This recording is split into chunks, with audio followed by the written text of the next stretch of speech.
ਵਾਹਿਗੁਰੂ ਸਾਹਿਬ JIO. ਪੋਖ ਤੁਖਾਰ ਨਾ ਵਿਆਪਈ, ਕੰਠ ਮਿਲਿਆ ਹਰ ਨਾਹੋ। ਮਨ ਵਿਧਿਆ ਚਰਨਾਰ ਬਿੰਦ, ਦਰਸ਼ਨ ਲਗੜਾ ਸ਼ਾਹੋ। ਪੋਖ ਤੁਖਾਰ ਨਾ ਵਿਆਪਈ, ਕੰਠ ਮਿਲਿਆ ਹਰ ਨਾਹੋ। ਮਨ ਵਿਧਿਆ ਚਰਨਾਰ ਬਿੰਦ, ਦਰਸ਼ਨ ਲਗੜਾ ਸ਼ਾਹੋ। ਓਟ ਗੋਵਿੰਦ ਗੋਪਾਲ ਰਾਏ, ਸੇਵਾ ਸੁਆਮੀ ਲਾਹੋ। ਬਿਖਿਆ ਪੋਹਿ ਨ ਸਕਈ, ਮਿਲ ਸਾਧੂ ਗੁਣ ਗਾਹੋ। ਜਹ ਤੇ ਉਪਜੀ ਤਹ ਮਿਲੀ, ਸੱਚੀ ਪ੍ਰੀਤ ਸਮਾਹੋ। ਕਰ ਗਹਿ ਲੀਨੀ ਪਾਰ ਬ੍ਰਹਮ, ਬਹੁੜ ਨ ਵਿਛੜਿਆ ਹੋ। ਬਾਰ ਜਾਉ ਲਖ ਬੇਰੀਆ, ਹਰ ਸੱਜਣ ਅਗਮ ਅਗਾਹੋ। ਸ਼ਰਮ ਪਈ ਨਾਰਾਇਣ, ਨਾਨਕ ਦਰ ਪਈਆ ਹੋ। ਪੋਖ ਸੁਹੰਦਾ ਸਰਬ ਸੁਖ, ਜਿਸ ਬਖਸ਼ੇ ਵੇ ਪਰਵਾਹੋ। ਸ਼ਰਮ ਪਈ ਨਾਰਾਇਣ, ਨਾਨਕ ਦਰ ਪਈਆ ਹੋ। ਪੋਖ ਸੁਹੰਦਾ ਸਰਬ ਸੁਖ, ਜਿਸ ਬਖਸ਼ੇ ਵੇ ਪਰਵਾਹੋ। ਪੋਖ ਤੁਖਾਰ ਨਾ ਵਿਆਪਈ,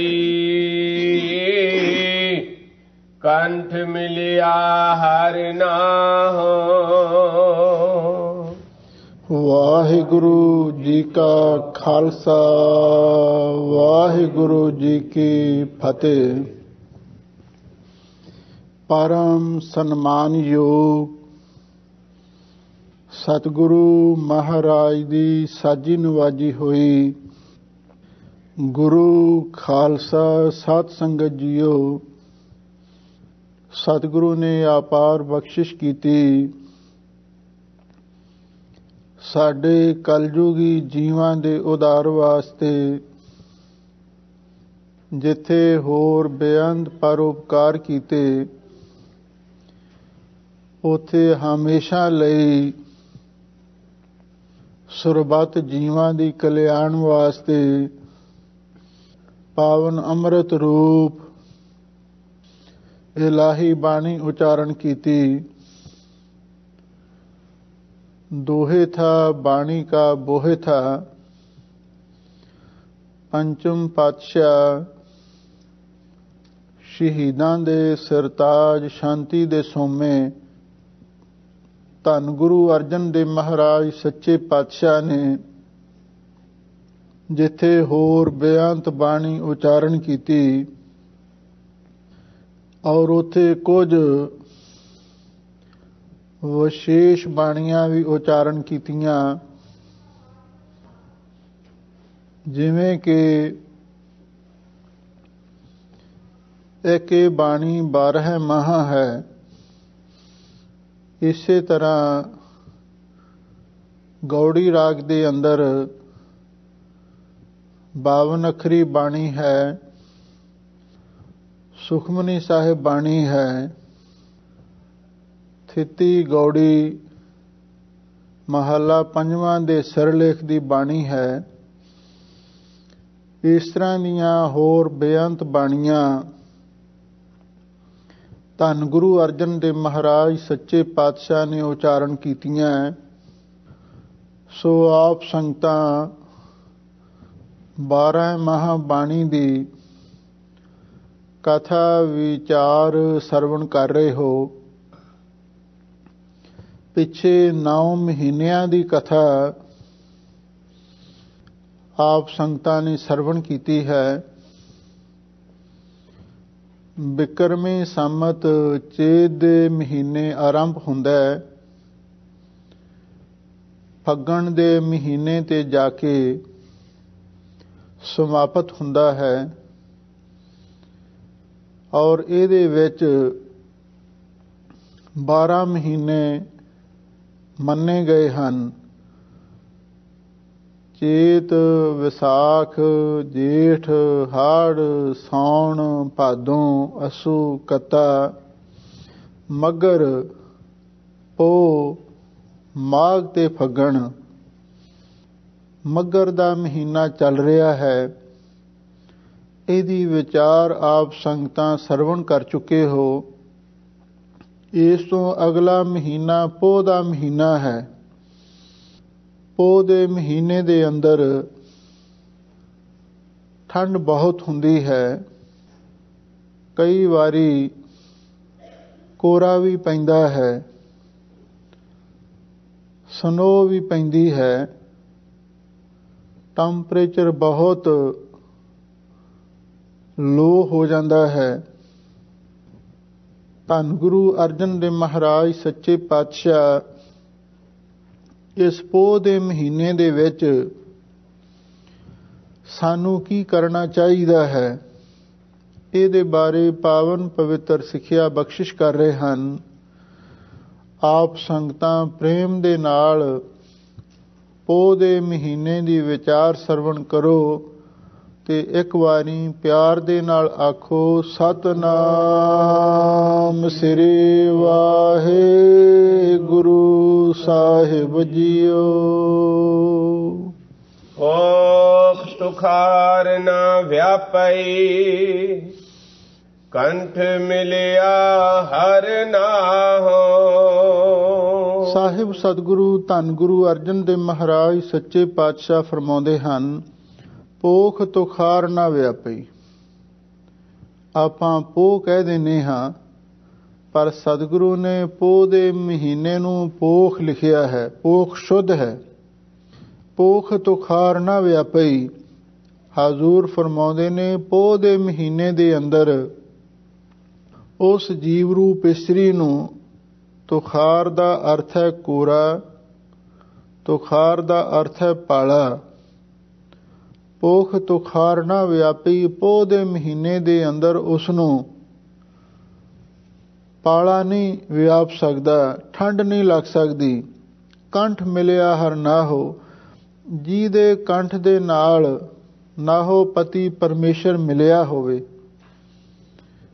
ਭਾਵੇਂ ਪੋਹ ਦਾ ਮਹੀਨਾ ਬਹੁਤ ਠੰਡ ਦਾ ਮਹੀਨਾ ਮੰਨਿਆ ਹੈ, ਪਰ ਸਾਹਿਬ ਸਤਿਗੁਰੂ ਸੱਚੇ ਪਾਤਸ਼ਾਹ ਫਰਮਾਉਂਦੇ ਹਨ, ਜਿਨ੍ਹਾਂ ਸੁਹਾਗਣਾ ਦੇ ਕੰਠ ਦੇ ਨਾਲ ਪਤੀ ਪਰਮੇਸ਼ਰ ਮਿਲਿਆ ਹੋਵੇ, ਉਹਨਾਂ ਨੂੰ ਇਸ ਪੋਹ ਦੇ ਮਹੀਨੇ ਵੀ ਪਾਲਾ ਨਹੀਂ ਵਿਆਪ ਸਕਦਾ, ਠੰਡ ਨਹੀਂ ਲੱਗ ਸਕਦੀ। ਮਹਾਂਪੁਰਖ ਦੱਸਦੇ ਸਨ, ਉਹ ਪਾਲਾ ਕਿਹੜਾ ਹੈ? ਉਹ ਹੈ ਪਾਪਾਂ ਦਾ ਪਾਲਾ।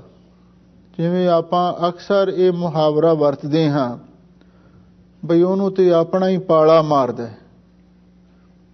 ਜਦੋਂ ਕਿਸੇ ਮਨੁੱਖ ਦੇ ਆਪਣੇ ਮਨ ਦੇ ਵਿੱਚ ਕੋਈ ਪਾਪ ਹੋਵੇ, ਕੋਈ ਐਬ ਹੋਵੇ, ਕੋਈ ਨੁਕਸ ਹੋਵੇ, ਫਿਰ ਉਹ ਮੱਥੇ ਲੱਗਣ ਤੋਂ ਸੰਕੋਚ ਕਰਦਾ ਤੇ ਆਪਾਂ ਇਹ ਗੱਲ ਕਹਿ ਦਿੰਦੇ ਹਾਂ ਵੀ ਇਹਨੂੰ ਤੇ ਆਪਦਾ ਹੀ ਪਾਲਾ ਮਾਰੀ ਜਾਂਦਾ।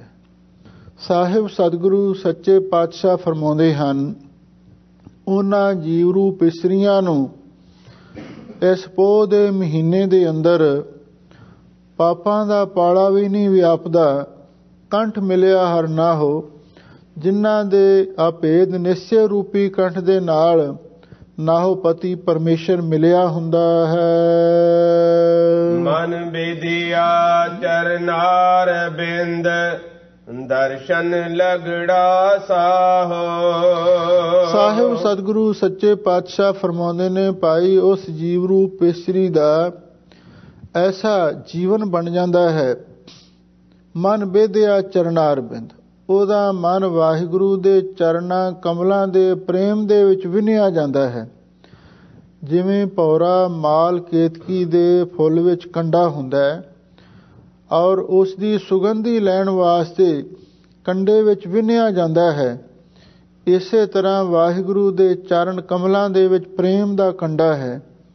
ਹਜ਼ੂਰ ਕਹਿੰਦੇ ਨੇ ਜਗਿਆਸੂ ਦਾ ਮਨ ਉਸ ਵਾਹਿਗੁਰੂ ਦੇ ਚਰਨਾਂ ਕਮਲਾਂ ਦੇ ਪ੍ਰੇਮ ਦੇ ਵਿੱਚ ਵਿੰਨਿਆ ਜਾਂਦਾ ਹੈ। ਦਰਸ਼ਨ ਲਗੜਾ ਸ਼ਾਹੋ, ਹਜ਼ੂਰ ਕਹਿੰਦੇ ਨੇ ਬਈ ਉਸ ਦਾ ਇੱਕ ਇੱਕ ਸਾਹ ਵਾਹਿਗੁਰੂ ਦੇ ਦਰਸ਼ਨਾਂ ਦੇ ਵਿੱਚ ਲੱਗਿਆ ਹੁੰਦਾ। ਭਾਵ ਹਰ ਸਵਾਸ, ਹਰ ਪਲ, ਹਰ ਘੜੀ ਉਹ ਜੀਵ ਰੂਪ ਇਸਤਰੀ ਵਾਹਿਗੁਰੂ ਪਰਮੇਸ਼ਰ ਦੇ ਦਰਸ਼ਨ ਕਰਦੀ ਹੈ। ਕਈ ਵਿਦਵਾਨਾਂ ਨੇ ਇਹਦਾ ਅਰਥ ਇਹ ਵੀ ਕੀਤਾ, ਦਰਸ਼ਨ ਲਗੜਾ ਸ਼ਾਹੋ, ਵੀ ਸ਼ਾਹੋ ਪਤੀ ਪਰਮੇਸ਼ਰ ਦਾ ਦਰਸ਼ਨ ਉਹਨਾਂ ਨੂੰ ਲਗੜਾ ਦਾ ਅਰਥ ਪ੍ਰਾਪਤ ਹੁੰਦਾ। ਪਰ ਦਰਸ਼ਨ ਲਗੜਾ ਸਾਹੋ, ਦਰਸ਼ਨ ਨੰਨੇ ਨੂੰ ਸਿਹਾਰੀ ਹੈ। ਬਈ ਦਰਸ਼ਨਾਂ ਦੇ ਵਿੱਚ ਉਹਨਾਂ ਦਾ ਸਾਹੋ ਇੱਕ ਬਚਨ ਹੈ ਵੀ ਇੱਕ ਇੱਕ ਸਾਹ ਉਹਨਾਂ ਦਾ ਦਰਸ਼ਨਾਂ ਦੇ ਵਿੱਚ ਹੀ ਲੱਗਿਆ ਹੁੰਦਾ। ਭਾਵ ਉਹ ਸਵਾਸ ਸਵਾਸ ਵਾਹਿਗੁਰੂ ਦਾ ਸਿਮਰਨ ਕਰਦੇ ਹਨ ਤੇ ਸਵਾਸ ਸਵਾਸ ਵਾਹਿਗੁਰੂ ਦੇ ਦਰਸ਼ਨਾਂ ਲਈ ਅਰਦਾਸਾਂ ਜੋਦੜੀਆਂ ਬੇਨਤੀਆਂ ਕਰਦੇ ਹਨ। ਓਟ ਗੋਵਿੰਦ ਗੋਪਾਲ ਰਾਏ ਸੇਵਾ ਸੁਆਮੀ ਲਾਹੋ। ਸਾਹਿਬ ਸਤਿਗੁਰੂ ਸੱਚੇ ਪਾਤਸ਼ਾਹ ਫਰਮਾਉਂਦੇ ਨੇ, ਉਹ ਜੀਵ ਰੂਪ ਇਸਤਰੀਆਂ ਉਸ ਗੋਵਿੰਦ ਜੋ ਗੋ ਇੰਦਰੀਆਂ ਦਾ ਵਿੰਦ ਪ੍ਰਕਾਸ਼ਕ ਹੈ, ਗੋਪਾਲ ਜੋ ਪ੍ਰਿਥਵੀ ਦਾ ਪਾਲਕ ਹੈ, ਤੇ ਰਾਏ ਰਾਜਨ ਕੋ ਰਾਜ, ਮਹਾਰਾਜਨ ਕੋ ਰਾਜ ਹੈ, ਦੀਨ ਦੁਨੀਆ ਦਾ ਰਾਜਾ ਹੈ। ਓਟ ਗੋਬਿੰਦ ਗੋਪਾਲ ਰਾਏ, ਉਸ ਅਕਾਲ ਪੁਰਖ ਵਾਹਿਗੁਰੂ ਦੀ ਉਹ ਹਮੇਸ਼ਾ ਲਈ ਓਟ ਰੱਖਦੀਆਂ ਹਨ। ਤੇ ਸੇਵਾ ਸੁਆਮੀ ਲਾਹੋ, ਉਸ ਕਰੋੜਾਂ ਬ੍ਰਹਮੰਡਾਂ ਖੰਡਾਂ ਦੇ ਸੁਆਮੀ ਅਕਾਲ ਪੁਰਖ ਵਾਹਿਗੁਰੂ ਦੀ ਸੇਵਾ ਦਾ ਲਾਹਾ ਵੀ ਖੱਟਦੀਆਂ ਨੇ। ਕਿਉਂਕਿ ਸਤਿਗੁਰੂ ਦੇ ਬਚਨ ਵਿੱਚ ਦੁਨੀਆ ਸੇਵ ਕਮਾਈਐ ਤੋ ਦਰਗਹਿ ਬੈਸਣ ਪਾਈਐ। ਸੇਵਾ ਵੀ ਇੱਕ ਐਸੀ ਚੀਜ਼ ਹੈ ਔਰ ਇਹਦੇ ਨਾਲ ਵੀ ਬਹੁਤ ਕੁਝ ਸਾਨੂੰ ਪ੍ਰਾਪਤ ਹੋ ਜਾਂਦਾ ਹੈ। ਕਿਉਂਕਿ ਸਤਿਗੁਰੂ ਦੇ ਬਚਨ ਨੇ, ਜਿਤੜੇ ਫਲ ਮਨ ਬੰਸ਼ੀਐ ਤਿਤੜੇ ਸਤਿਗੁਰ ਪਾਸ। ਪਰ ਮਿਲਦੇ ਕਿਵੇਂ ਨੇ? ਸੇਵਾ ਦੇ ਨਾਲ। ਸਤਿਗੁਰ ਕੀ ਸੇਵਾ ਸਫਲ ਹੈ ਜੇ ਕੋ ਕਰੇ ਚਿਤ ਲਾਏ, ਮਨ ਚਿੰਦਿਆ ਫਲ ਪਾਵਣਾ ਹਉਮੈ ਵਿੱਚੋਂ ਹੋ ਜਾਏ। ਸਤਿਗੁਰੂ ਦਾ ਇਹ ਵੀ ਸਾਨੂੰ ਉਪਦੇਸ਼ ਹੈ, ਜਿਤ ਸੇਵਿਐ ਸੁਖ ਪਾਈਐ ਸੋ ਸਾਹਿਬ ਸਦਾ ਸੰਭਾਲੀਐ। ਜਿਤ ਕੀਤਾ ਪਾਈਐ ਆਪਣਾ ਸਾ ਕਾਲ ਬੁਰੀ ਕਿਉਂ ਕਾਲੀਐ। ਸਾਨੂੰ ਉਸ ਮਾਲਕ ਦੀ ਹੀ ਸੇਵਾ ਕਰਨੀ ਚਾਹੀਦੀ, ਸੇਵਾ ਸੁਆਮੀ ਲਾਹੋ। ਹਰ ਇਸਤਰੀ ਨੂੰ ਇਹ ਗੁਰੂ ਮਹਾਰਾਜ ਦੀ ਸਿੱਖਿਆ ਹੈ, ਕਿਉਂਕਿ ਸਤਿਗੁਰੂ ਦੀ ਬਾਣੀ ਸਰਬ ਸਾਂਝੀ ਹੈ। ਇਹਦੇ ਵਿੱਚ ਕਿਧਰੇ ਭਾਈ ਕਹਿ ਕੇ, ਕਿਧਰੇ ਬਾਬਾ ਕਹਿ ਕੇ ਪੁਲਿੰਗ ਸ਼ਬਦਾਂ ਦੇ ਨਾਲ ਸੰਬੋਧਨ ਕੀਤਾ ਹੈ, ਤੇ ਕਿਧਰੇ ਆਵੋ ਭੈਣੇ ਗਲ ਮਿਲੇ ਹੈ, ਭੈਣਾ ਸ਼ਬਦ ਦੇ ਨਾਲ, ਸਹੇਲੀਆਂ ਸ਼ਬਦ ਨਾਲ ਸੰਬੋਧਨ ਕਰਕੇ ਵੀ ਉਪਦੇਸ਼ ਦਿੱਤਾ। ਤੇ ਕਿਧਰੇ ਮਾਈ ਮੈਂ ਧਨ ਪਾਇਓ ਹਰ ਨਾਮ, ਮਾਈ ਸ਼ਬਦ ਦੁਆਰਾ ਵੀ ਸੰਬੋਧਨ ਕੀਤਾ। ਇਹਦਾ ਮਤਲਬ ਇਹ ਹੈ, ਗੁਰੂ ਮਹਾਰਾਜ ਨੇ ਗੁਰਬਾਣੀ ਦਾ ਉਪਦੇਸ਼ ਹਰ ਜੀਵ ਤੇ ਇਸਤਰੀ ਨੂੰ ਸਾਂਝਾ ਹੀ ਬਖਸ਼ਿਸ਼ ਕੀਤਾ। ਹਜ਼ੂਰ ਕਹਿੰਦੇ ਨੇ, ਹਰ ਇਸਤਰੀ ਨੂੰ ਆਪਣੀ ਪਤੀ ਦੀ ਸੇਵਾ ਦਾ ਲਾਹਾ ਪ੍ਰਾਪਤ ਕਰਨਾ ਚਾਹੀਦਾ। ਇਸੇ ਤਰ੍ਹਾਂ ਜਿਤਨੀਆਂ ਵੀ ਜੀਵ ਰੂਪ ਸਖੀਆਂ ਨੇ, ਇਸ ਜਗ ਮੈਂ ਪੁਰਖ ਏਕ ਹੈ ਹੋਰ ਸਗਲੀ ਨਾਰ ਸਬਾਈ, ਉਹਨਾਂ ਦੀ ਵੀ ਅਵਸਥਾ ਬਿਆਨ ਕਰਦੇ ਹਨ। ਉਸ ਅਕਾਲ ਪੁਰਖ ਵਾਹਿਗੁਰੂ ਦੀ ਓਟ ਗ੍ਰਹਿਣ ਕਰਦੀਆਂ ਹਨ ਤੇ ਨਾਲ ਹੀ ਉਸ ਵਾਹਿਗੁਰੂ ਪਰਮੇਸ਼ਰ ਪਤੀ ਦੀ ਸੇਵਾ ਦਾ ਲਾਹਾ ਲੈਂਦੀਆਂ ਨੇ। ਉਸ ਵਾਹਿਗੁਰੂ ਦੀ ਸੇਵਾ ਕੀ ਹੈ? ਉਸ ਵਾਹਿਗੁਰੂ ਦੀ ਸੇਵਾ ਹੈ ਧੁਰ ਕੀ ਸੇਵਾ ਰਾਮ ਰਵੀਜੈ, ਵਾਹਿਗੁਰੂ ਦਾ ਨਾਮ ਜਪਣਾ। ਇਹ ਉਸ ਵਾਹਿਗੁਰੂ ਪਰਮੇਸ਼ਰ ਦੀ ਸੇਵਾ ਹੈ। ਪੂਜਾ ਕੀਚੈ ਨਾਮ ਧਿਆਈਐ, ਬਿਨ ਨਾਵੈ ਪੂਜ ਨਾ ਹੋਏ। ਪੂਜਾ ਵੀ ਇਹੀ ਹੈ, ਸੇਵਾ ਵੀ ਇਹੀ ਹੈ। ਹਰ ਸੇਵਾ ਮੈਂ ਪਰਮ ਨਿਧਾਨ, ਹਰ ਸੇਵਾ ਮੁਖ ਅੰਮ੍ਰਿਤ ਨਾਮ। ਇਹ ਵਾਹਿਗੁਰੂ ਦੀ ਸੇਵਾ ਹੈ। ਹਜ਼ੂਰ ਕਹਿੰਦੇ ਨੇ, ਜਿੱਥੇ ਉਹ ਜੀਵ ਰੂਪ ਇਸਤਰੀਆਂ ਵਾਹਿਗੁਰੂ ਦੀ ਓਟ ਗ੍ਰਹਿਣ ਕਰਦੀਆਂ ਨੇ, ਉੱਥੇ ਨਾਲ ਉਸ ਦੀ ਸੇਵਾ ਦਾ ਵੀ ਲਾਹਾ ਪ੍ਰਾਪਤ ਕਰਦੀਆਂ। ਵਿਖਿਆ ਪੋਹਿ ਨ ਸਕਈ ਮਿਲ ਸਾਧੂ ਗੁਣ ਗਾਹੋ। ਸਾਹਿਬ ਸਤਿਗੁਰੂ ਸੱਚੇ ਪਾਤਸ਼ਾਹ ਫਰਮਾਉਂਦੇ ਨੇ, ਭਾਈ ਉਹਨਾਂ ਨੂੰ ਵਿਖਿਆ ਦਾ ਅਰਥ ਹੈ ਮਾਇਆ। ਮਾਇਆ ਐਸੀ ਮੋਹਣੀ ਭਾਈ, ਜੇਤੇ ਜੀ ਤੇਤੇ ਡਹਿਕਾਈ। ਸਰਪਣੀ ਤੇ ਉਪਰਨੀ ਬਲੀਆ, ਜਨ ਬ੍ਰਹਮਾ ਵਿਸ਼ਨ ਮਹਾਦੇਵ ਛਲੀਆ। ਮਾਇਆ ਏਡੀ ਤਾਕਤਵਰ ਹੈ, ਇਸਨੇ ਬ੍ਰਹਮਾ ਵਿਸ਼ਨੂੰ ਵਰਗੇ ਦੇਵਤਿਆਂ ਨੂੰ ਵੀ ਨਹੀਂ ਬਖਸ਼ਿਆ। ਪਰ ਹਜ਼ੂਰ ਕਹਿੰਦੇ ਉਹਨਾਂ ਜੀਵ ਰੂਪ ਇਸਤਰੀਆਂ ਦੇ ਨੇੜੇ ਮਾਇਆ ਵੀ ਨਹੀਂ ਆ ਸਕਦੀ, ਵਿਖਿਆ ਪੋਹ ਨਾ ਸਕੀ। ਵਿਖਿਆ ਦਾ ਅਰਥ ਹੈ ਮਾਇਆ। ਇਹ ਜਿਹੜੀ ਮਾਇਆ ਉਹਨਾਂ ਨੂੰ ਛੋਹ ਨਹੀਂ ਸਕਦੀ। ਮਿਲ ਸਾਧੂ ਗੁਣ ਗਾਹੋ, ਕਿਉਂ? ਉਹ ਸਾਧੂ ਸਤਿਗੁਰੂ ਦੇ ਨਾਲ ਮਿਲ ਕੇ ਹਰ ਵੇਲੇ ਵਾਹਿਗੁਰੂ ਦੇ ਗੁਣਾਂ ਨੂੰ ਗਾਉਂਦੀਆਂ ਨੇ। ਤੇ ਜਿਹੜੀਆਂ ਵਾਹਿਗੁਰੂ ਦੇ ਗੁਣਾਂ ਨੂੰ ਗਾਉਂਦੀਆਂ ਨੇ, ਗੁਣ ਗਾਵਤ ਤੇਰੀ ਉਤਰਸ ਮੈਲ, ਬਿਨ ਸਜਾਏ ਹਉਮੈ ਬਿਖ ਫੈਲ। ਉਹਨਾਂ ਦੀ ਜ਼ਹਿਰ ਨਾਲ ਦੀ ਨਾਲ ਹੀ ਉਤਰੀ ਜਾਂਦੀ ਹੈ। ਕਿਉਂਕਿ ਮਹਾਂਪੁਰਖ ਦੱਸਦੇ ਸਨ, ਇੱਕ ਗਾਰੜੂ ਮੰਤਰ ਹੁੰਦਾ ਹੈ, ਜਿਨ੍ਹਾਂ ਨੇ ਉਹ ਗਾਰੜੂ ਮੰਤਰ ਸਿੱਧ ਕੀਤਾ ਹੋਵੇ ਤੇ ਫਿਰ ਉਹਨਾਂ ਨੂੰ ਸਪਣੀ ਦੀ ਜਾਂ ਸੱਪਾਂ ਦੀ ਜ਼ਹਿਰ ਨਹੀਂ ਚੜ੍ਹਦੀ। ਤੇ ਜੇ ਕਿਸੇ ਨੂੰ ਚੜ੍ਹ ਵੀ ਜਾਵੇ ਤੇ ਫਿਰ ਉਹ ਮੰਤਰ ਪੜ੍ਹ ਕੇ ਲਾਹ ਦਿੰਦਾ ਹੈ। ਉਸ ਮੰਤਰ ਦੇ ਵਿੱਚ ਸ਼ਕਤੀ ਹੁੰਦੀ ਹੈ। ਸਾਹਿਬ ਸਤਿਗੁਰੂ ਸੱਚੇ ਪਾਤਸ਼ਾਹ ਫਰਮਾਉਂਦੇ ਨੇ, ਸਤਿਗੁਰੂ ਦੇ ਨਾਲ ਮਿਲ ਕੇ ਵਾਹਿਗੁਰੂ ਦੇ ਗੁਣਾਂ ਨੂੰ ਗਾਉਣਾ, ਕੀਰਤਨ ਕਰਨਾ, ਕਥਾ ਵਿਚਾਰ ਕਰਨੀ, ਇਹ ਇੱਕ ਐਸਾ ਗਾਰੜੂ ਮੰਤਰ ਹੈ, ਇਹਦੇ ਨਾਲ ਮਾਇਆ ਦੀ ਜ਼ਹਿਰ ਨਹੀਂ ਪੋ ਸਕਦੀ। ਜਹ ਤੇ ਉਪਜੀ ਤਹ ਮਿਲੀ, ਸੱਚੀ ਪ੍ਰੀਤ ਸਮਾਹ। ਸਾਹਿਬ ਸਤਿਗੁਰੂ ਸੱਚੇ ਪਾਤਸ਼ਾਹ ਫਰਮਾਉਂਦੇ ਨੇ, ਭਾਈ ਉਹ ਜੀਵ ਰੂਪ ਇਸਤਰੀ ਜਿੱਥੋਂ ਪੈਦਾ ਹੋਈ ਸੀ, ਤਹ ਮਿਲੀ, ਉੱਥੇ ਹੀ ਮਿਲ ਗਈ। ਕਿੱਥੋਂ ਉਪਜੈ ਕਹਿ ਰਹਿ ਕਹਿ ਮਾਈ ਸਮਾਵੈ, ਜੀ ਜਨ ਸਭ ਖਸਮ ਕੇ ਕੌਣ ਕੀਮਤ ਪਾਵੇ। ਜਿਵੇਂ ਪਾਣੀ ਦੀ ਲਹਿਰ ਪਾਣੀ ਤੋਂ ਹੀ ਪੈਦਾ ਹੁੰਦੀ ਹੈ, ਇਸੇ ਤਰ੍ਹਾਂ ਸਾਰੀ ਸ੍ਰਿਸ਼ਟੀ ਵਾਹਿਗੁਰੂ ਤੋਂ ਪੈਦਾ ਹੋਈ ਹੈ। ਜਹ ਤੇ ਉਪਜੀ ਤਹ ਮਿਲੀ, ਜਿੱਥੇ ਉਹ ਵਾਹਿਗੁਰੂ ਤੋਂ ਜੀਵ ਸ੍ਰਿਸ਼ਟੀ ਪੈਦਾ ਹੋਈ ਹੈ ਤੇ ਫਿਰ ਉਹਦੇ ਵਿੱਚ ਹੀ ਮਿਲ ਗਈ। ਸੱਚੀ ਪ੍ਰੀਤ ਸਮਾਹੋ, ਉਸ ਵਾਹਿਗੁਰੂ ਦੇ ਨਾਲ ਸੱਚੀ ਪ੍ਰੀਤੀ ਕਰਕੇ ਸਮਾਹੋ, ਉਹ ਉਹਦੇ ਵਿੱਚ ਹੀ ਸਮਾ ਗਈ, ਲੀਨ ਹੋ ਗਈ ਹੈ। ਹਰ ਗਹਿ ਲੀਨੀ ਪਾਰ ਬ੍ਰਹਮ, ਬਹੁੜ ਨ ਵਿਛੜਿਆ। ਸਾਹਿਬ ਸਤਿਗੁਰੂ ਸੱਚੇ ਪਾਤਸ਼ਾਹ ਫਰਮਾਉਂਦੇ ਨੇ, ਉਸ ਪਾਰ ਬ੍ਰਹਮ ਪਤੀ ਪਰਮੇਸ਼ਰ ਨੇ ਕਰ ਗਹਿ ਲੀਨੀ, ਕਰ ਦਾ ਅਰਥ ਹੈ ਹੱਥ, ਉਹਦਾ ਮਨ ਰੂਪੀ ਹੱਥ ਪਕੜ ਕੇ ਤੇ ਉਹਨੂੰ ਆਪਣੇ ਵੱਲ ਕਰ ਲਿਆ, ਆਪਣੇ ਸੀਨੇ ਦੇ ਨਾਲ ਲਾ ਲਿਆ। ਬਹੁੜ ਨਾ ਵਿਛੜੀ ਆਹੋ, ਜਿਹਦਾ ਹੱਥ ਪਕੜ ਕੇ ਇੱਕ ਵਾਰੀ ਅਕਾਲ ਪੁਰਖ ਵਾਹਿਗੁਰੂ ਆਪਣੇ ਗਲ ਦੇ ਨਾਲ ਲਾ ਲੈਂਦਾ ਹੈ ਤੇ ਫਿਰ ਦੁਬਾਰਾ ਬਹੁੜ ਨਾ ਵਿਛੜੀ ਆਹੋ, ਉਹ ਜੀਵ ਰੂਪ ਇਸਤਰੀ ਕਦੇ ਵਿਛੜ ਨਹੀਂ ਸਕਦੀ। ਬਾਰ ਜਾਉ ਲਖ ਬੇਰੀਆ, ਹਰ ਸੱਜਣ ਅਗਮ ਅਗਾਹੋ। ਸਾਹਿਬ ਸਤਿਗੁਰੂ ਸੱਚੇ ਪਾਤਸ਼ਾਹ ਫਰਮਾਉਂਦੇ ਨੇ, ਭਾਈ ਅਸੀਂ ਲੱਖਾਂ ਵਾਰੀ ਉਸ ਤੋਂ ਬਲਿਹਾਰ ਜਾਂਦੇ ਹਾਂ, ਕਿਸ ਤੋਂ? ਹਰ ਸੱਜਣ ਅਗਮ ਅਗਾਹੋ। ਉਹ ਵਾਹਿਗੁਰੂ ਸੱਜਣ ਸਾਡਾ ਸੱਚਾ ਸਾਥੀ ਹੈ। ਅਗਮ ਮਨ ਦੀ ਗਮਤਾ ਤੋਂ ਪਰੇ ਤੇ ਅਗਾਹੋ ਜਿਹੜਾ ਬੁੱਧੀ ਦੇ ਬੋਧ ਤੋਂ ਵੀ ਡੂੰਘਾ ਹੈ। ਐਸਾ ਜੋ ਅਗਮ ਅਗਾਧ ਸਰੂਪ ਵਾਹਿਗੁਰੂ ਪਰਮੇਸ਼ਰ ਹੈ, ਅਸੀਂ ਉਸ ਤੋਂ ਬਲਿਹਾਰ ਜਾਂਦੇ ਹਾਂ। ਸ਼ਰਮ ਪਈ ਨਾਰਾਇਣ, ਨਾਨਕ ਦਰ ਪਈਆ ਹੋ। ਸਾਹਿਬ ਸਤਿਗੁਰੂ ਸੱਚੇ ਪਾਤਸ਼ਾਹ ਫਰਮਾਉਂਦੇ ਨੇ, ਜਿਹੜੀ ਜੀਵ ਰੂਪ ਇਸਤਰੀ ਉਸ ਵਾਹਿਗੁਰੂ ਦੇ ਦਰ ਤੇ ਟਹਿ ਪੈਂਦੀ ਹੈ, ਸ਼ਰਮ ਪਈ ਨਾਰਾਇਣ, ਤੇ ਫਿਰ ਉਸ ਅਕਾਲ ਪੁਰਖ ਵਾਹਿਗੁਰੂ ਦੇ ਮਨ ਦੇ ਵਿੱਚ ਵੀ ਸ਼ਰਮ ਪੈਦਾ ਹੋ ਜਾਂਦੀ ਹੈ। ਜਦੋਂ ਕੋਈ ਉਹਦੀ ਸ਼ਰਨ ਦੇ ਵਿੱਚ ਪੈ ਜਾਵੇ ਤੇ ਫਿਰ ਵਾਹਿਗੁਰੂ ਦੇ ਮਨ ਦੇ ਵਿੱਚ ਵੀ ਸ਼ਰਮ ਲੱਜਿਆ ਪੈਦਾ ਹੁੰਦੀ ਹੈ। ਕਿਉਂਕਿ ਉਸ ਵਾਹਿਗੁਰੂ ਪਰਮੇਸ਼ਰ ਦਾ ਇਹ ਬਿਰਦ ਹੈ, ਜੋ ਸ਼ਰਨ ਆਵੈ ਤਿਸ ਕੰਠ ਲਾਵੈ, ਇਹ ਬਿਰਦ ਸੁਆਮੀ ਸੰਦਾ। ਜੈਸਾ ਬਾਲਕ ਭਾਏ ਸੁਭਾਈ, ਲਖ ਅਪਰਾਧ ਕਮਾਵੈ, ਕਰ ਉਪਦੇਸ਼ ਝੜਕੇ ਬਹੁ ਭਾਂਤੀ, ਬਹੁੜ ਪਿਤਾ ਗਲ ਲਾਵੈ, ਪਿਛਲੇ ਔਗਣ ਬਖਸ਼ ਲਏ ਪ੍ਰਭ, ਆਗੇ ਮਾਰਗ ਪਾਵੈ। ਇਹ ਵਾਹਿਗੁਰੂ ਦਾ ਬਿਰਦ ਹੈ, ਜਿਹੜਾ ਉਹਦੇ ਦਰ ਤੇ ਟਹਿ ਪਵੇ ਨਾ ਤੇ ਫਿਰ ਉਹਦੇ ਮਨ ਦੇ ਵਿੱਚ ਸ਼ਰਮ ਪੈਦਾ ਹੁੰਦੀ ਹੈ। ਤੇ ਸ਼ਰਨ ਆਏ ਦੀ ਉਹਨੂੰ ਲਾਜ ਰੱਖਣੀ ਹੀ ਪੈਂਦੀ ਹੈ। ਜਿਵੇਂ ਪੰਚਮ ਪਾਤਸ਼ਾਹ ਗੁਰੂ ਅਰਜਨ ਦੇਵ ਮਹਾਰਾਜ ਨੇ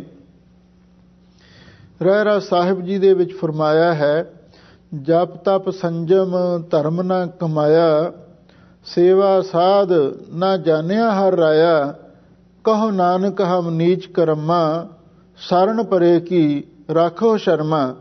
ਉਹ ਅਕਾਲ ਪੁਰਖ ਵਾਹਿਗੁਰੂ ਸ਼ਰਨ ਪਿਆਂ ਦੀ ਲਜਿਆ ਰੱਖਦੇ।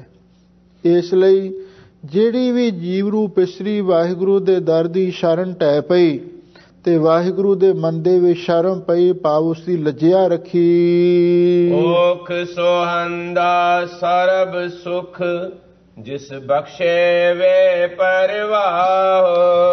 ਸਾਹਿਬ ਸਤਿਗੁਰੂ ਸੱਚੇ ਪਾਤਸ਼ਾਹ ਫਰਮਾਉਂਦੇ ਨੇ, ਭਾਈ ਇਹ ਜਿਹੜਾ ਪੋਹ ਦਾ ਮਹੀਨਾ ਹੈ ਉਹਨਾਂ ਲਈ ਸਾਰੇ ਸੁੱਖ ਪ੍ਰਦਾਨ ਕਰਦਾ ਹੈ।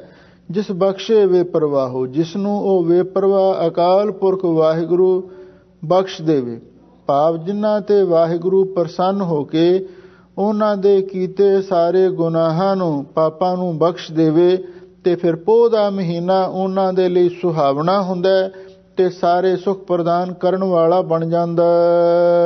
ਮਾਘ ਮਜਨ ਸੰਗ ਸਾਧੂਆ, ਧੂੜੀ ਕਰ ਇਸ਼ਨਾਨ।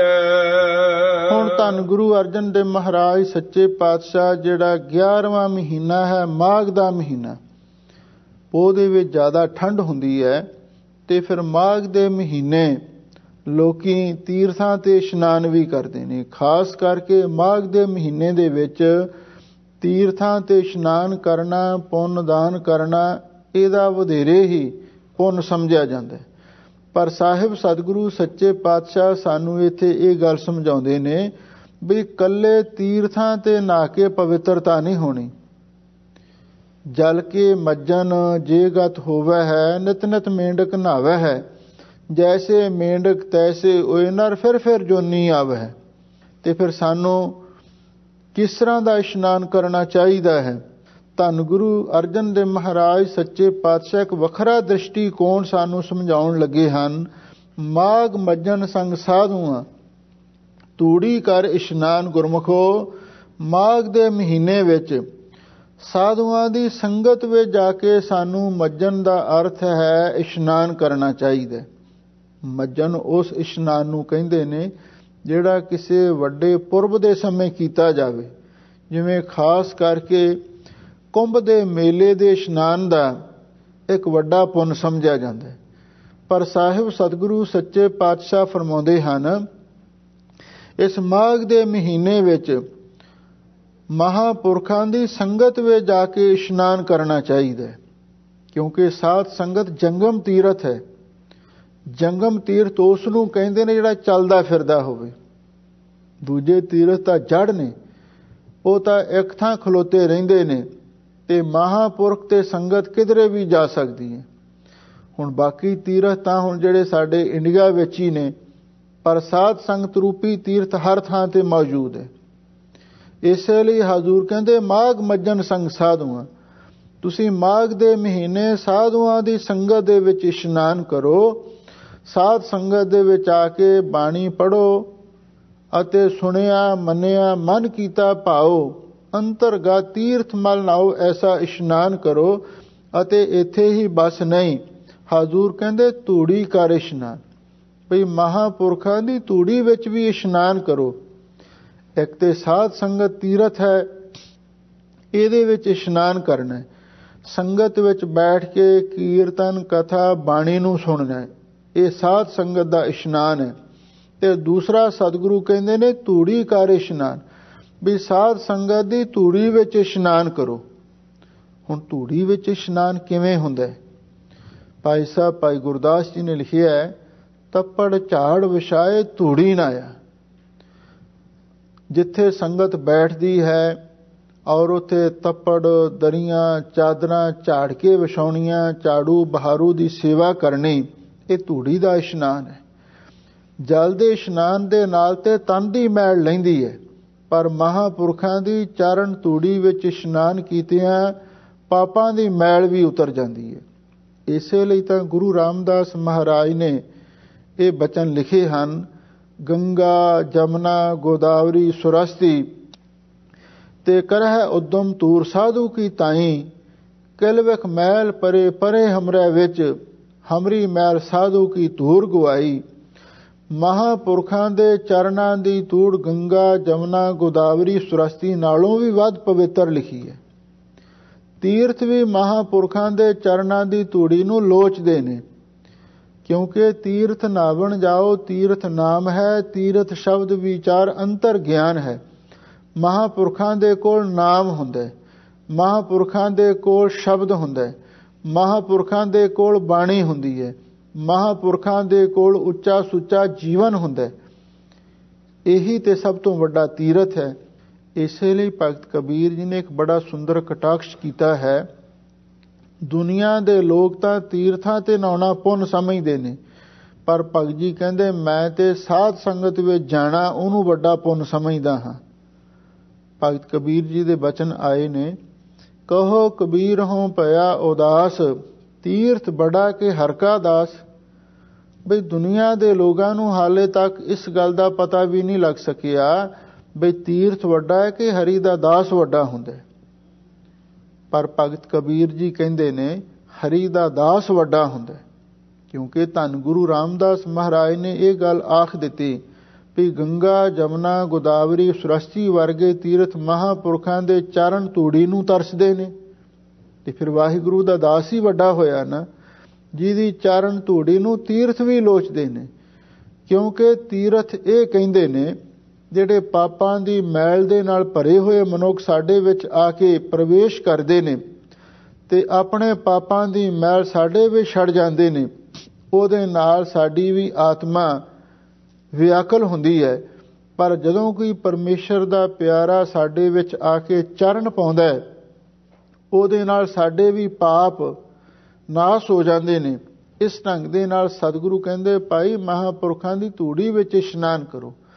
ਜਾਂ ਦੂਜਾ ਇਸ ਦਾ ਤਰੀਕਾ ਇਹ ਹੈ ਵੀ ਜਦੋਂ ਕਿਧਰੇ ਸਤ ਸੰਗਤ ਯਾਤਰਾ ਲਈ ਜਾਂਦੀ ਹੈ, ਪਹਿਲੇ ਸਮੇਂ ਵਿੱਚ ਤਾਂ ਸੰਗਤਾਂ ਤੁਰ ਕੇ ਹੀ ਜਾਂਦੀਆਂ ਸਨ, ਤੇ ਜਦੋਂ ਤੁਰੇ ਜਾਂਦੇ ਆ ਰਸਤੇ ਦੇ ਵਿੱਚ ਹੋਰ ਗੁਰਸਿੱਖ ਸੰਗਤਾਂ ਦੇ ਚਰਨਾਂ ਦੀ ਧੂੜ ਸਾਡੇ ਸਰੀਰ ਤੇ ਪੈਂਦੀ ਹੈ, ਇਹ ਵੀ ਧੂੜੀ ਦਾ ਇਸ਼ਨਾਨ ਹੈ। ਯਾਤਰਾ ਲਈ ਜਾਣਾ ਸਤ ਸੰਗਤ ਦੇ ਪਿੱਛੇ, ਜਿਵੇਂ ਹੁਣ ਆਪਾਂ ਨਗਰ ਕੀਰਤਨ ਕਰਦੇ ਹਾਂ, ਹੁਣ ਇੱਥੇ ਤਾਂ ਗੱਲ ਹੀ ਇੱਕ ਵੱਖਰੀ, ਇੱਥੇ ਤਾਂ ਧੂੜੀ ਮਿਲਦੀ ਹੀ ਨਹੀਂ ਹੈ, ਸਾਰੇ ਥਾਂ ਪੱਕਾ ਹੀ ਪੱਕਾ, ਪਰ ਇਹ ਧੂੜੀ ਵੀ ਮਿਲਣੀ ਦੁਰਲਭ ਹੋ ਚੁੱਕੀ ਹੈ। ਪਰ ਜਿਨ੍ਹਾਂ ਦੇ ਭਾਗਾਂ ਵਿੱਚ ਹੁੰਦੀ ਹੈ ਤੇ ਭਾਈ ਉਹੀ ਉਸ ਚਰਨ ਧੂੜੀ ਨੂੰ ਪ੍ਰਾਪਤ ਕਰ ਸਕਦੇ ਹਨ।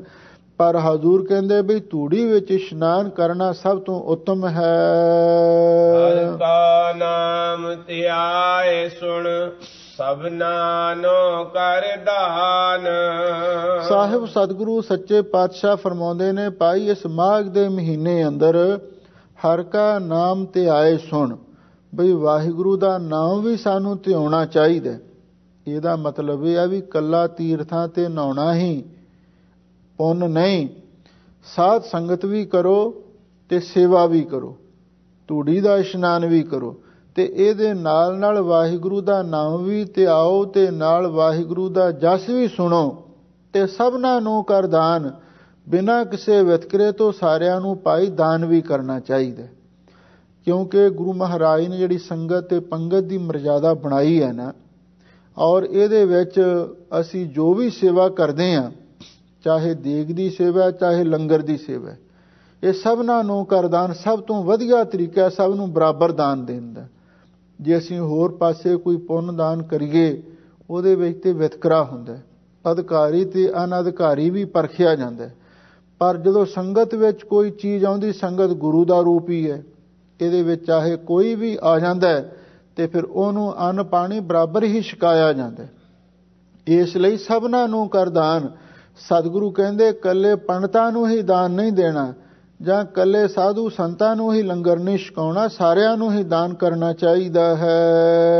ਜਨਮ ਕਰਮ ਮਲ ਉਤਰੈ ਮਨ ਤੇ ਜਾਏ ਗੁਮਾਨ। ਸਾਹਿਬ ਸਤਿਗੁਰੂ ਸੱਚੇ ਪਾਤਸ਼ਾਹ ਫਰਮਾਉਂਦੇ ਨੇ ਭਾਈ ਇਸ ਤਰ੍ਹਾਂ ਕਰਨ ਦੇ ਨਾਲ ਜਿਹੜੇ ਜਨਮਾਂ ਜਨਮਾਂ ਦੇ ਪਾਪ ਰੂਪ ਕਰਮ ਕੀਤੇ ਹੋਏ ਨੇ ਉਹਨਾਂ ਦੀ ਮੈਲ ਸਾਡੇ ਮਨ ਨੂੰ ਲੱਗੀ ਹੋਈ ਹੈ ਉਹ ਵੀ ਉਤਰੈ ਲੈ ਜਾਂਦੀ ਹੈ। ਮਨ ਤੇ ਜਾਏ ਗੁਮਾਨ, ਤੇ ਮਨ ਤੋਂ ਗੁਮਾਨ ਦਾ ਅਰਥ ਹੈ ਜਿਹੜਾ ਕੋਈ ਆਪਣੇ ਪੁੰਨ ਦਾਨ ਦਾ, ਤੀਰਥ ਇਸ਼ਨਾਨ ਦਾ ਹੰਕਾਰ ਉਹ ਵੀ ਉਤਰ ਜਾਂਦਾ ਹੈ। ਕਾਮ ਕ੍ਰੋਧ ਨਾ ਮੋਹੀਐ, ਬਿਨਸੈ ਲੋਭ ਸੁਆਨ। ਸਾਹਿਬ ਸਤਿਗੁਰੂ ਸੱਚੇ ਪਾਤਸ਼ਾਹ ਫਰਮਾਉਂਦੇ ਨੇ, ਭਾਈ ਕਾਮ ਦੇ ਵਿੱਚ ਤੇ ਕ੍ਰੋਧ ਦੇ ਵਿੱਚ ਵੀ ਤੇ ਮੋਹ ਦੇ ਵਿੱਚ ਵੀ ਨਹੀਂ ਫਸੀਦਾ, ਤੇ ਬਿਨਸੈ ਲੋਭ ਸੁਆਨ, ਤੇ ਜਿਹੜਾ ਲੋਭ ਰੂਪੀ ਕੁੱਤਾ ਭੌਂਕਦਾ ਰਹਿੰਦਾ ਹੈ, ਸਹਿਸ ਖਟੇ ਲੱਖ ਕੋ ਉਠ ਧਾਵੈ, ਤ੍ਰਿਪਤ ਨ ਆਵੈ ਮਾਇਆ ਪਾਛੈ ਪਾਵੈ, ਇਹ ਲੋਭ ਰੂਪੀ ਕੁੱਤਾ ਵੀ ਭਾਈ ਬਿਨਸੈ ਦਾ ਅਰਥ ਨਾਸ ਹੋ ਜਾਂਦਾ ਹੈ। ਸੱਚੇ ਮਾਰਗ ਚਲਦਿਆਂ ਉਸਤਤ ਕਰੇ ਜਹਾਨ। ਧੰਨ ਗੁਰੂ ਅਰਜਨ ਦੇਵ ਮਹਾਰਾਜ ਸੱਚੇ ਪਾਤਸ਼ਾਹ ਫਰਮਾਉਂਦੇ ਨੇ, ਇਹ ਜਿਹੜੀ ਪੰਕਤੀ ਹੈ ਨਾ, ਇਹ ਆਮ ਦੁਨੀਆ ਦੇ ਵਿੱਚ ਮੁਹਾਵਰੇ ਦੇ ਰੂਪ ਦੇ ਵਿੱਚ ਵੀ ਵਰਤੀ ਜਾਂਦੀ ਹੈ। ਸੱਚਾ ਮਾਰਗ ਚੱਲਦਿਆਂ ਉਸਤਤ ਕਰੇ ਜਹਾਨ, ਵੀ ਜਿਹੜਾ ਸੱਚ ਦੇ ਰਸਤੇ ਤੇ ਚੱਲਦਾ ਹੈ, ਬੋਲੀਏ ਸੱਚ ਧਰਮ ਝੂਠ ਨਹਿ ਬੋਲੀਏ, ਜੋ ਗੁਰ ਦੱਸੇ ਵਾਟ ਮੁਰੀਦਾ ਜੋਲੀਏ। ਗੁਰਸਿੱਖੀ ਦਾ ਮਾਰਗ ਸੱਚ ਦਾ ਮਾਰਗ ਹੈ, ਇਹਦੇ ਵਿੱਚ ਝੂਠ ਲਈ ਕੋਈ ਥਾਂ ਨਹੀਂ, ਕਿਉਂਕਿ ਸਤਿਗੁਰੂ ਦੇ ਬਚਨ ਨੇ ਕੁਫਰ ਗੋ ਕੁਫਰਾਣੇ ਪਿਆ ਦੱਜ ਸੀ। ਜਿਹੜਾ ਕੁਫਰ ਗੋ ਦਾ ਅਰਥ ਹੈ ਝੂਠ ਬੋਲਣ ਵਾਲਾ ਹੈ, ਉਹ ਕੁਫਰਾਣਾ, ਕੁਫਰ ਦਾ ਘਰ ਕੀ ਹੈ? ਨਰਕ। ਉੱਥੇ ਜਾ ਕੇ ਦੋਜ਼ਖ ਦੀ ਅੱਗ ਵਿੱਚ ਪਿਆ ਸੜਦਾ। ਝੂਠ ਬੋਲਣ ਵਾਲੇ ਨੂੰ ਨਰਕਾਂ ਦੀ ਅੱਗ ਵਿੱਚ ਜਾ ਕੇ ਸੜਨਾ ਪੈਂਦਾ। ਇੱਕ ਵਾਰ ਭਾਈ ਸਾਹਿਬ ਭਾਈ ਗੁਰਦਾਸ ਜੀ ਦੇ ਪਾਸੋਂ ਸਿੱਖਾਂ ਨੇ ਪੁੱਛਿਆ, ਕਹਿਣ ਲੱਗੇ, ਭਾਈ ਸਾਹਿਬ ਜੀ, ਕੋਈ ਮਾੜਾ ਮੋਟਾ ਝੂਠ ਤੇ ਬੋਲਿਆ ਹੀ ਜਾਂਦਾ ਹੈ, ਕਿ ਸਿੱਖ ਧਰਮ ਦੇ ਅੰਦਰ ਜਾਂ ਗੁਰਮਤਿ ਸਿਧਾਂਤ ਦੇ ਅੰਦਰ ਕੋਈ ਮਾੜੀ ਮੋਟੀ ਝੂਠ ਦੀ ਸਮਾਈ ਹੋ ਸਕਦੀ ਹੈ? ਤਾਂ ਭਾਈ ਸਾਹਿਬ ਭਾਈ ਗੁਰਦਾਸ ਜੀ ਨੇ ਆਖਿਆ, ਹਰਗਿਜ਼ ਨਹੀਂ। ਭਾਈ ਸਾਹਿਬ ਨੇ ਬੜੀਆਂ ਸੁੰਦਰ ਉਦਾਹਰਨਾਂ ਦੇ ਕੇ ਸਮਝਾਇਆ। ਕਹਿਣ ਲੱਗੇ, ਇਹ ਕੋਈ ਦੁੱਧ ਦਾ ਕੋਈ ਬਰਤਨ ਭਰ ਕੇ ਰੱਖਿਆ ਹੋਵੇ, ਉਹਦੇ ਵਿੱਚ ਕੋਈ ਆਦਮੀ ਕੋਈ ਕਾਂਜੀ ਦੀ ਛਿੱਟ ਸੁੱਟ ਦੇਵੇ, ਤੇ ਉਹ ਇਹ ਆਖੇ ਕਾਂਜੀ ਦੀ ਛਿੱਟ ਕਿਹੜਾ ਬਹੁਤੀ ਵੱਡੀ ਹੈ, ਇੱਕ ਛਿੱਟ ਹੀ ਹੈ ਨਾ, ਵੀ ਜੇ ਮੈਂ ਦੁੱਧ ਦੇ ਵਿੱਚ ਕਾਂਜੀ ਦੀ ਛਿੱਟ ਸੁੱਟ ਦਿਆਂ ਤੇ ਇਹਦੇ ਨਾਲ ਕੀ ਫਰਕ ਪੈਣ ਲੱਗੇ? ਭਾਈ ਸਾਹਿਬ ਕਹਿੰਦੇ, ਜਦੋਂ ਕਾਂਜੀ ਦੀ ਛਿੱਟ ਦੁੱਧ ਵਿੱਚ ਪੈ ਗਈ, ਸਾਰਾ ਦੁੱਧ ਫਟ ਜਾਵੇਗਾ। ਇਸੇ ਤਰ੍ਹਾਂ ਜਿੱਥੇ ਝੂਠ ਆ ਗਿਆ ਤੇ ਝੂਠ ਨੇ ਤੁਹਾਡੇ ਸਾਰੇ ਜੀਵਨ ਨੂੰ ਤੈਸ਼ ਨੈਸ਼ ਕਰ ਦੇਣਾ। ਇਸ ਲਈ ਝੂਠ ਲਈ ਕੋਈ ਥਾਂ ਨਹੀਂ ਗੁਰੂ ਘਰ ਦੇ ਵਿੱਚ। ਦੂਸਰੇ ਨੰਬਰ ਤੇ ਭਾਈ ਸਾਹਿਬ ਨੇ ਉਦਾਹਰਨ ਦਿੱਤੀ, ਕਹਿੰਦੇ ਇੱਕ ਪਾਸੇ ਰੂੰ ਦਾ ਢੇਰ ਲੱਗਿਆ ਹੋਵੇ ਤੇ ਕੋਈ ਆਦਮੀ ਇਹ ਆਖੇ ਵੀ ਮੈਂ ਇਹਦੇ ਵਿੱਚ ਕੋਈ ਅੱਗ ਦੀ ਚਿੰਗਿਆੜੀ ਸੁੱਟ ਦਿਆਂ। ਅੱਗ ਦੀ ਚਿੰਗਿਆੜੀ ਤੇ ਬੜੀ ਛੋਟੀ ਹੁੰਦੀ ਹੈ, ਉਹਦੇ ਨਾਲ ਕੀ ਫਰਕ ਪੈਣ ਲੱਗਿਆ? ਪਰ ਭਾਈ ਸਾਹਿਬ ਕਹਿੰਦੇ, ਐਸੀ ਗਲਤੀ ਨਾ ਕਰ ਬੈਠਣਾ। ਇੱਕੋ ਅੱਗ ਦੀ ਚਿੰਗਿਆੜੀ ਰੂੰ ਨੂੰ ਕੀ, ਉਹ ਤੇ ਵੱਡੇ ਵੱਡੇ ਲੱਖਾਂ ਮਣ ਈਂਧਨ ਨੂੰ ਸਾੜ ਕੇ ਸੁਆਹ ਕਰ ਦਿੰਦੀ ਹੈ। ਝੂਠ ਅੱਗ ਦੀ ਚਿੰਗਿਆੜੀ ਹੈ, ਉਹਨੇ ਸਾਡੇ ਸਿੱਖੀ ਜੀਵਨ ਨੂੰ, ਧਾਰਮਿਕ ਜੀਵਨ ਨੂੰ ਤਬਾਹ ਕਰ ਦੇਣਾ। ਇਸ ਲਈ ਇਸ ਤੋਂ ਬਚਿਆ ਜਾਵੇ।